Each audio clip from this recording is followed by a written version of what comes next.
Good day, everyone. Hello, everyone. I am Ishi Peralta from STEM 11-8. STEM is a specialized subject is designed to give background in general mathematical concepts taught in all programs in senior high school. For today's discussion, I'm going to talk about the pre-calculus topic, which is the arithmetic sequence. I will explain to you guys on how to calculate or to solve the arithmetic sequence in the most simple way as possible. For the now, I'm going to discuss the definition first for arithmetic sequence and series. For arithmetic sequence and series, which is a type of sequence that has b or common differences in the formulas are, for formula for sequence, an equals a sub 1 plus cross parenthesis n minus 1 and the common difference. For the series naman, Sn equals n over 2 cross parenthesis a sub 1 plus an, wherein n is the number of term, d is the common difference, a sub 1 is the first term, a sub n is the last term. For the sequence is a set of related events, movement, or things that follow each other in a particular order and separated by commas. For example, 2, 3, 4, and 5, dot, dot, dot, 60. It is called increasing finite since there's no negative sign na nagsiseparate sa kanilang dalawa. Kinold siyang finite since meron siyang katapusan, while yun dito naman, yung 1 ay negative 1, negative 3, negative 5, negative 9, dot, dot, dot, negative 257. It is called decreasing finite. Since kinold siyang decreasing finite since it has a negative na sign, yun yung nagde-detect or nagre-represent na decreasing yung tawag sa kanya. Ang tinawag naman siyang finite kasi meron din siyang katapusan. While this naman, 5, 10, 15, 20, dot, dot, dot, tinawag siyang infinite since wala siyang katapusan, hindi mo madedetect kung ano siya, kung anong number yung katatapusan niya. Kaya tinawag siyang infinite. Increasing siya kasi 5 plus 5, 10, 10 plus 5, 15. Meron siyang, pag pinag-plus-plus mo siya, magiging tumataas siya. While dito naman, negative 2, negative 4, negative 8, negative 16, dot, dot, dot, negative 2, and may n siya kasi hindi mo na madedetect kung kailan ulit siya matatapos. Kaya sinabi siyang decreasing infinite. Next, there are two common types of sequence, which is arithmetic sequence and geometric sequence. Pero ngayon, yung i-discuss muna natin is yung arithmetic sequence and series. Series is a description of the operation of adding infinitely many quantities, one after the other, and separated by plus or minus. Summation notation is a convenient way of presenting the sum of the terms of finite sequence. Dito naman, tinawag siyang series kasi separated by plus or minus siya. While yung sa sequence naman, it is nagsiseparate lang sa kanilang dalawa is yung commas. Ito naman yung example niya. 1 plus 2 plus 3 plus 4 plus 5 plus dot dot dot plus 100. Tinawag siyang increasing finite kasi umabot yung 1 to 100. Sinabi naman siyang finite kasi nga may katapusan siya, which is yung 100. While dito naman, 1, negative 1 half minus 2/3 minus 3/4, blah blah blah, dot dot dot, negative 99 over 100. Tinawag naman siyang decreasing finite since meron siyang katapusan, which is yung negative 99 over 100. While dito naman yung 4 over 3 plus 8 over 9 plus 16 over 27 plus 32 over 81 plus dot dot dot, tinawag naman siyang infinite since hindi mo madedetect or walang nagre-represent sa kanya na may katapusan siya.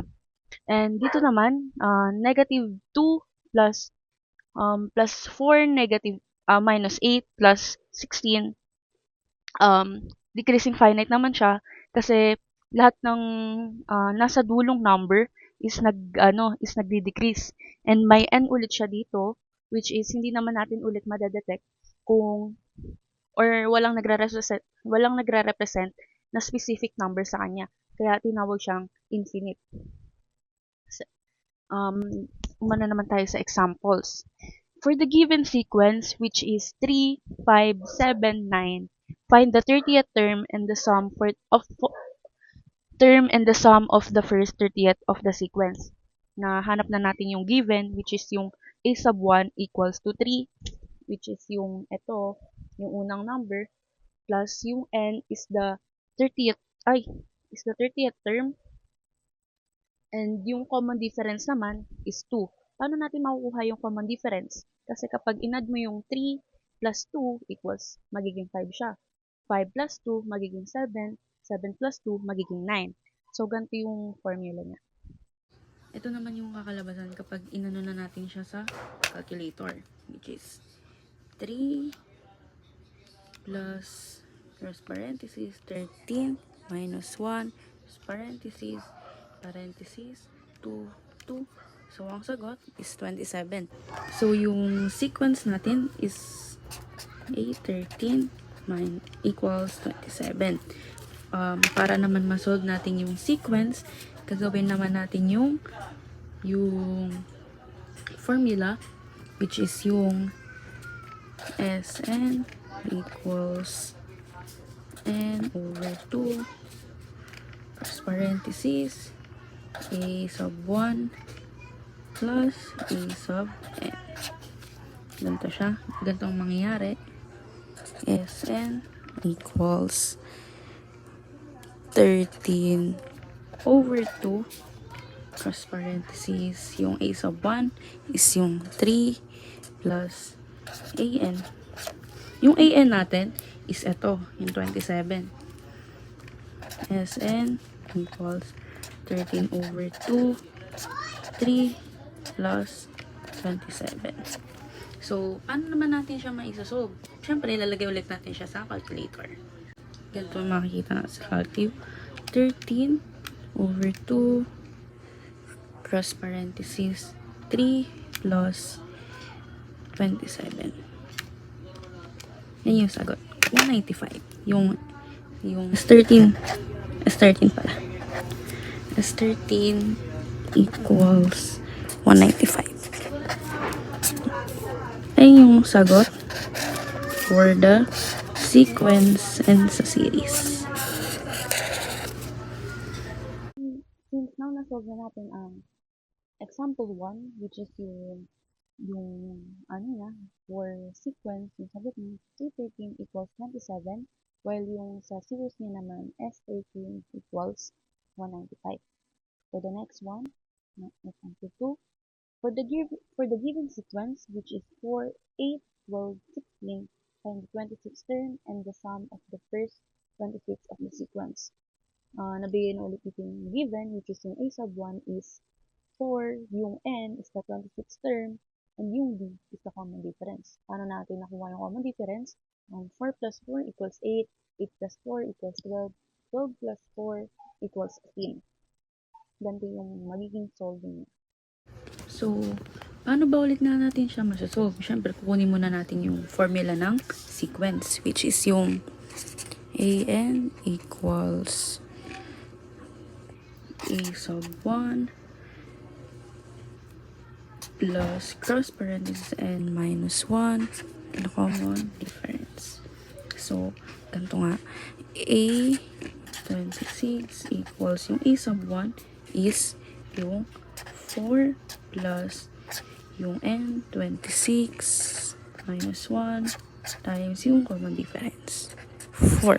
Pag kinalculate natin siya, ito yung makakalabas na. A26 yung calculate 4 plus 26 minus 1 cross parenthesis yung 4 equals 104. Yung series natin for the first term is 104. Yan na yung sequence natin. While yung sa series naman, Sn equals n over 2 cross parenthesis a sub 1 plus, a sub 1 and a sub n. To solve that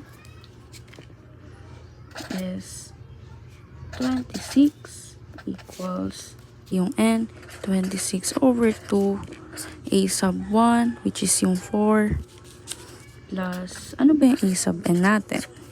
So, yan. Is 26 equals 26 to 4, yung a sub n natin, which is yung 104. Pag sinod natin siya sa calcu, ganito yung lalabas. 26 to cross parenthesis 4 plus 104 equals 1404. Yan yung 26 equals 1404.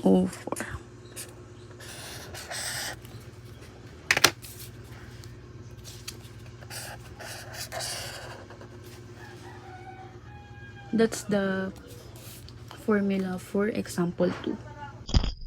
So now let's proceed for the example 3, which is for the given sequence, which is negative 12 and negative 8, comma negative 4, comma 0, comma 4. Find the 64th term and the sum of the first 64th of the sequence. Now, nandito naman na yung given, which is yung a sub 1 equals to negative 12 and equals to 64. The common difference equals to 4. So, this is how we get the job. Same work, kukunin ulit natin yung formula ng sequence, which is yung an equals a sub 1 plus n minus 1 equals d.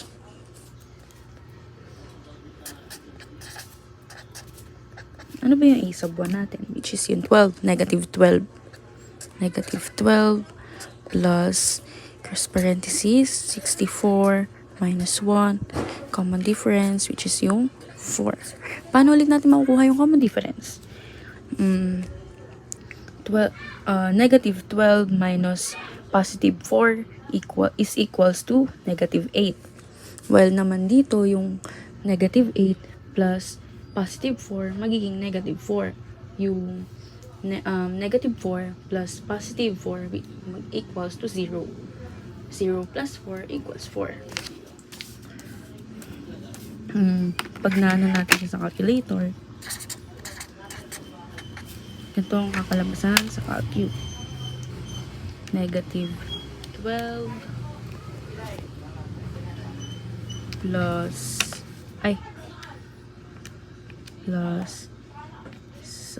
negative 64 minus 1 cross parenthesis 4. 240 ang sequence natin. While sa series naman, gagamitan ulit natin siya ng formula ng series, which is yung Sn equals n minus 2 cross parenthesis a sub 1 plus a sub n is 64 equals 64 over 2 a sub 1 negative 12 plus an 64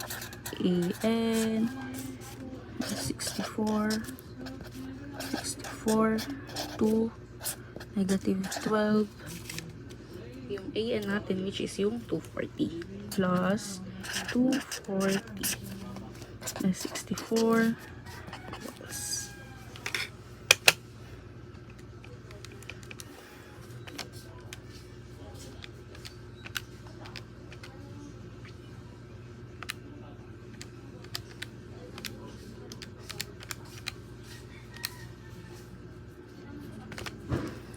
7,296 yung series natin.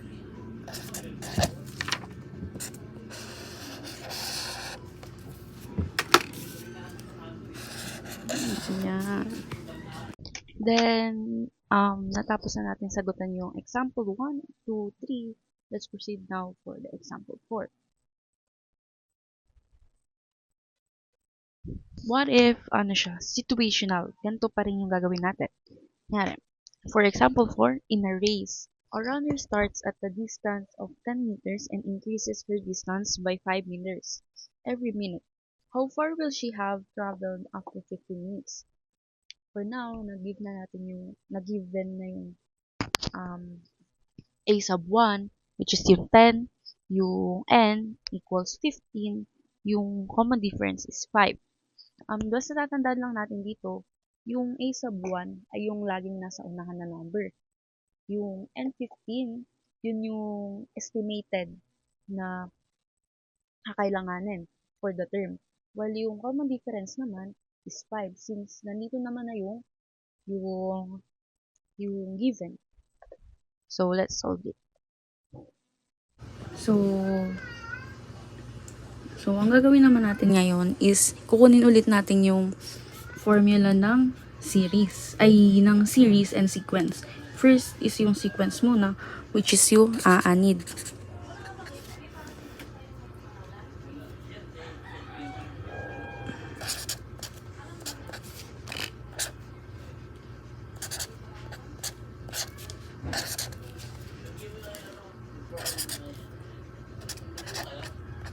Yung a sub 1 is 10 plus and 15 minus 1 common difference 5. So pag sinolve na natin siya sa calculator, then yung ano niya 10 plus parenthesis 15 minus 1 then 5. Yan yung so 80 yung ano natin 50th term.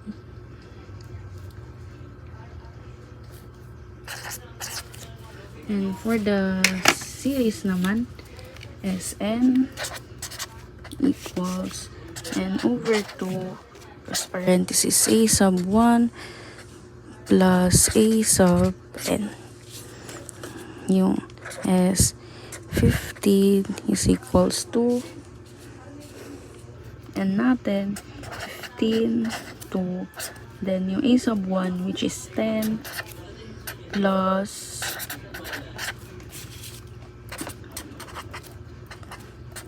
15 to 10 plus which is an natin yung 80.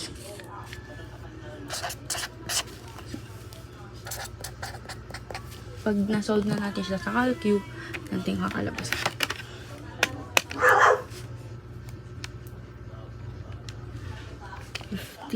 over 2 cross parenthesis 10 plus 80 which is 675.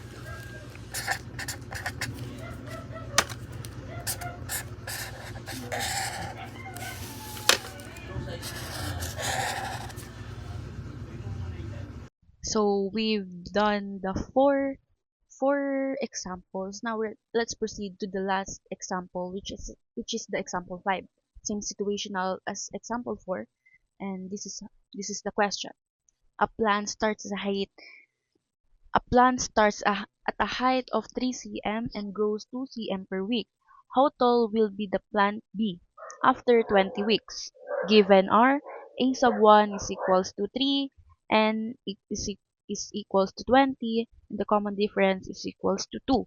As long as we know um the a sub 1, lagi siyang nasa first term na number. So, as example here, 3 cm, nasa unahan siyang number, kaya siya yung a sub 1.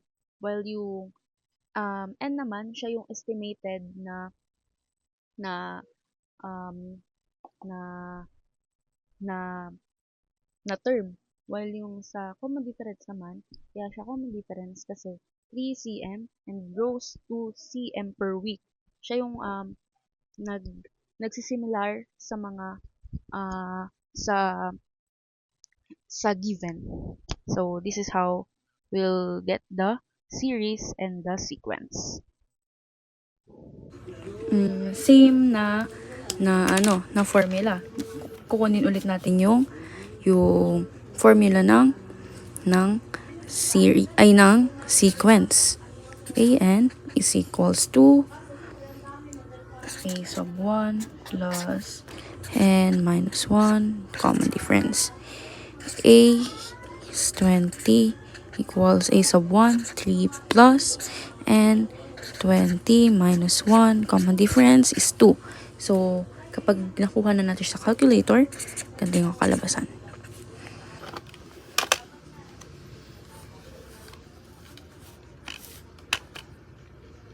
3 plus 20, then so yan yung series natin, 41. And the sequence, ito yung sequence natin. Then this is the series naman. Sn is equals to n over 2 a sub 1 plus a sub n. Is 20 over 2 a sub 1 is 3 plus an, then is 20 over 2 3 plus yung sequence, then is 20 is equals to, kapag nasolve na natin, ganito yung kakalabasan kapag nasolve na natin siya sa calculator. 20 to 3 plus 41. So, ayan yung series natin for 40.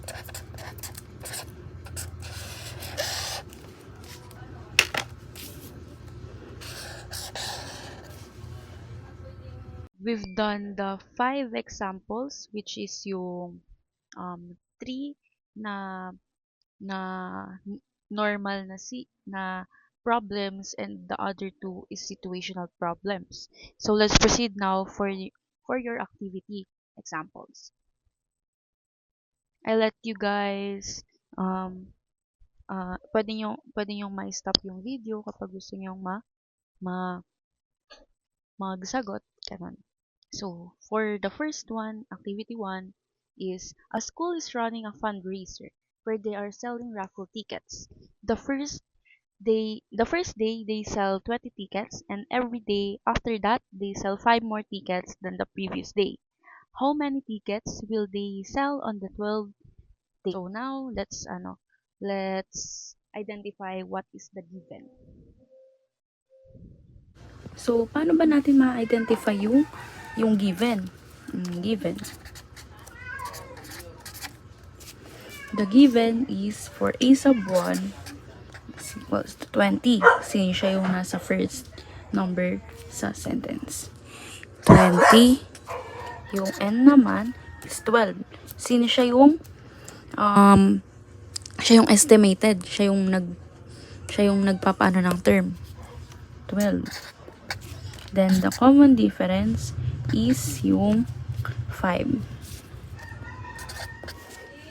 So, para ma-solve natin yung sequence, kailangan natin yung formula. For an is equals to a sub 1 plus n minus 1 and yung d, a 12. So, yung a sub 1 is 20 plus yung n, which is 12, minus 5. Pag nasolve na natin siya sa calcu, ganito yung kakalabasan.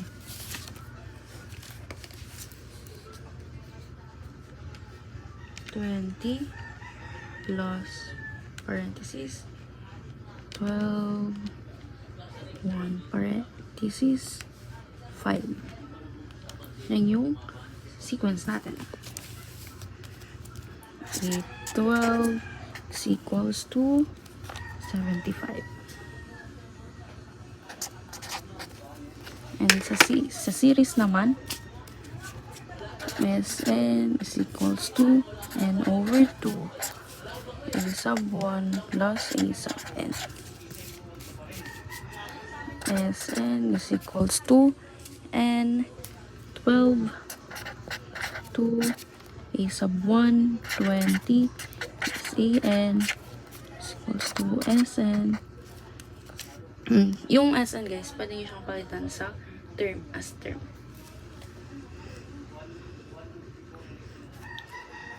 12 to 20 plus yung an natin, which is 75.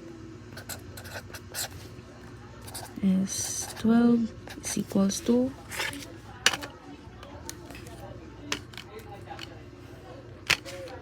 12 over 2 parentheses 20 plus 75 is equals to 570. Ganyan siya guys.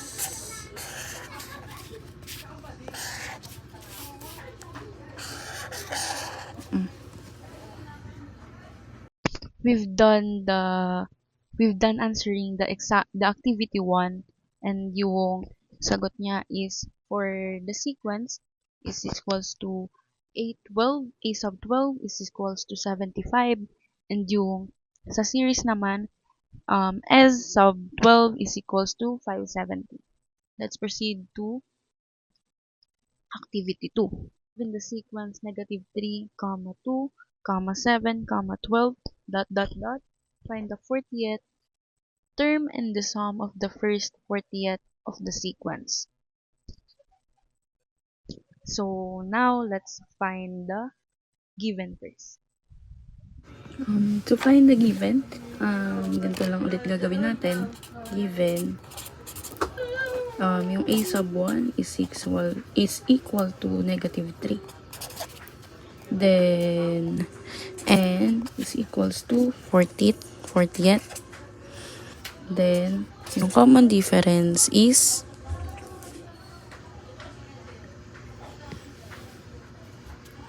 5. Since -3 plus 5 is equals to 2. 2 plus 5, 7. 7 plus 5 is 12. So, para makuha ulit natin yung sequence, kailangan natin ng formula niya. An is equals to a sub 1 plus n minus 1 d. A 48. Yung a sub 1 is -3 plus yung n 48 minus 1, then 5.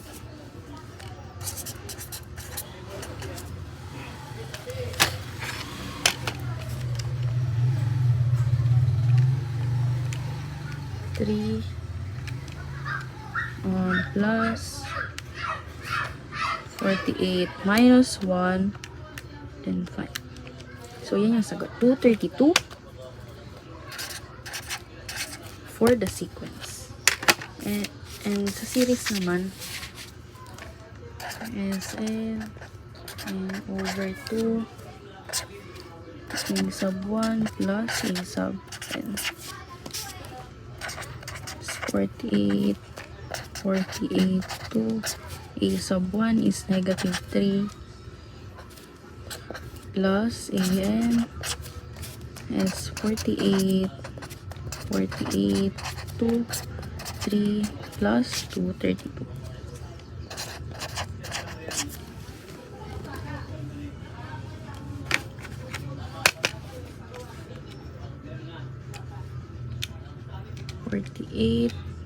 to parentheses 3 plus 232 is equals to 5,496. As 48 is equals to 5,496.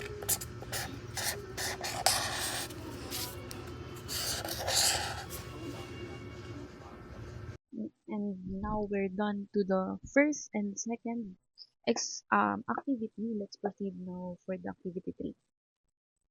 Given the sequence -9, -6, -3, comma 0, dot dot dot, find the 78th term and the sum of the first 78 of the sequence. Now let's find first the given, which is the a sub 1 and the common difference. Let's now find the given.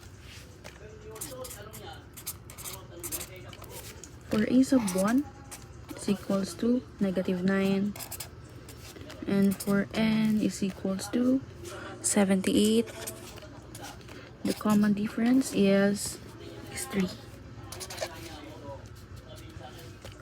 Let's to find the sequence of this problem, let's identify first the formula of the sequence, which is an is equals to a sub 1 plus n minus 1 comma difference a 78 so a sub 1 is -9 plus 78, 1, and the 3. The 78 is equals to -9 plus -78 minus 1, 3 equals to 222. Yeah. And for the sequence naman, Sn n over 2 a sub 1 plus a sub n is 78 is equals to 78 to a sub 1 is -9 plus n is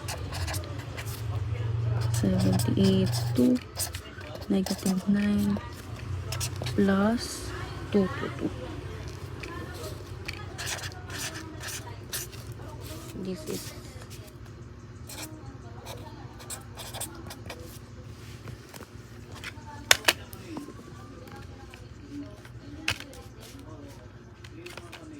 -78 to then -9 plus 222. That's the sequence. The series. A307.